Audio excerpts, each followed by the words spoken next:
Hello, everybody. This is Sunday. It's February 20th, and we are moving into week 7 of our online astronomy course. We're moving into week 7. That means we are almost done with the first half of the course. How amazing. Hope you're enjoying it so far. And the only astronomy news I have for you this week is that another planet has been discovered around the star that's nearest to the sun. That's called Proxima Centauri. It is orbiting very close to the sun, so it's probably not habitable. But Proxima Centauri does have a planet that is in the habitable zone, which means that at its location, water can exist on the surface. We don't know if it does, but water can exist on its surface, and so it might be capable of harboring life. So that's pretty cool. I hope we'll find out more about Proxima Centauri's planet soon. But let's talk about Module 7 that we're moving into. Module 7 is about the terrestrial planets: Mercury, Venus, Earth, and Mars. Now, of course, we've already talked about planet Earth. We've already studied planet Earth in great detail. So we'll be mostly dealing with Mercury, Venus, and Mars in this module. Mercury is comparable to our own moon. It's about the same size of the moon. It's heavily cratered. It has hardly any atmosphere at all, just some lingering traces of gas. Venus and Earth are very much twins as far as size go. They're about the same size, but they are quite different because of their atmospheres. Venus has a very thick carbon dioxide atmosphere, and that causes a super greenhouse effect on Venus. And so the surface of Venus is actually hotter than the surface of Mercury, even though Venus is farther from the sun. Mars, on the other hand, is only about half of the size of Earth.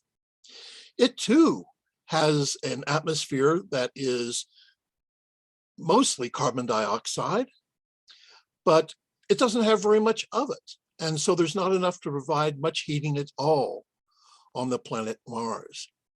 So it's just not that an atmosphere is mostly carbon dioxide that causes the greenhouse effect. It's how many carbon dioxide molecules are in the atmosphere. Venus has a lot more than Earth does. So it has a super greenhouse effect. Mars has much fewer carbon dioxide molecules than Earth does. And so it has a very, very weak greenhouse effect. Mars is special because we've been exploring that since 1976, when the first Viking landers, Viking 1 and Viking 2 landers, landed on Mars. We've been exploring Mars ever since with our robotic explorers. 10 years ago is when the rover Curiosity landed on Mars. And it's been exploring Mars for the past 10 years and finding conclusive proof that large bodies of water existed on Mars in the past, that there were large streams and rivers of water. And we see evidence of that all around us. Now, about a year ago, at this time, it was last February 18th, so it was almost exactly a year ago, the Perseverance rover landed. And it is starting its exploration of the Martian surface, and it is looking for signs of life. It even has a little helicopter called Intrepid that sort of scouts around, flies around, scouting the terrain ahead of it. And what Perseverance does is that it uses a drill to drill down into the Martian crust, and it takes that drill takes a core sample and it puts it in a little tube, like one of these little tubes that you see here behind me on the Martian surface. And it puts the sample into the tube is left on the Martian surface, and it will be picked up and returned to Earth by a later mission that's already being planned. So far, 6 tubes have been left on the Martian surface, and there's going to be a lot more after that. So very exciting time to be exploring Mars and looking for signs of ancient life. We'll learn all about this in Module 7.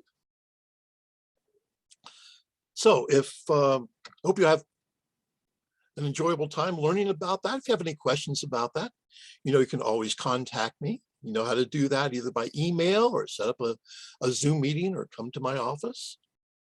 And before we go, I will take a look at the night sky. So let's take a look at the night sky. Pulling up Stellarium here. Here we go. This is what Stellarium is going to look like. The date is for the 21st. This is set for Monday. And so if you go out on Monday, this is what you'll see if you go out. And this is around 9:30 in the evening. I always point out Orion in the sky. And here's Sirius, the brightest appearing star in the sky. But no moon. We're approaching the third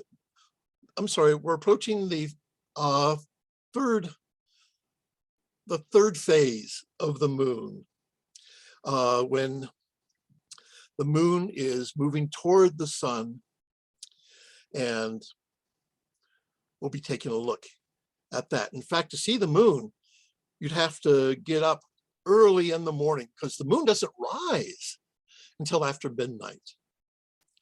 So let's just move the time forward a little bit. Here we go. We'll see if we can see the moon at the third quarter phase. So I'm going to move forward. Here we go. Here's 2:30 in the morning, 3:30, 4:30. There's the moon. And 5:30 in the morning. You can see there's the moon. It is approaching its third quarter phase, as you can see right here. And every day, the moon gets a little bit closer to the sun. And so it will disappear behind the sun, and then it will reappear in the evening sky. Also, I don't know if you've noticed, but over here, there is Venus over in the southeast and Mars as well. So if you happen to be up really late, or really early, I should say, you can take a look at the moon. The moon on the 23rd, here, let me move the day forward one day.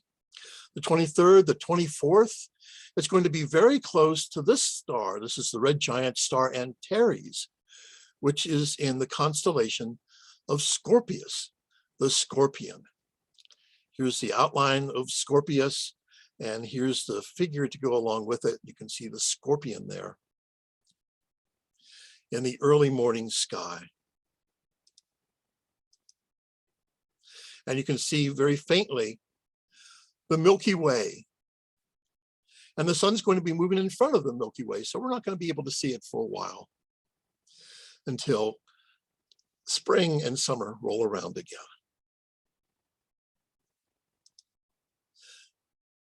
So enjoy learning about the terrestrial planets and have a great week. Enjoy your President's Day. You're probably not seeing this until after President's Day, so I hope you enjoyed it. I hope we got some snow. I guess we'll find out. And I'll look forward to seeing you next time. So until then, bye-bye.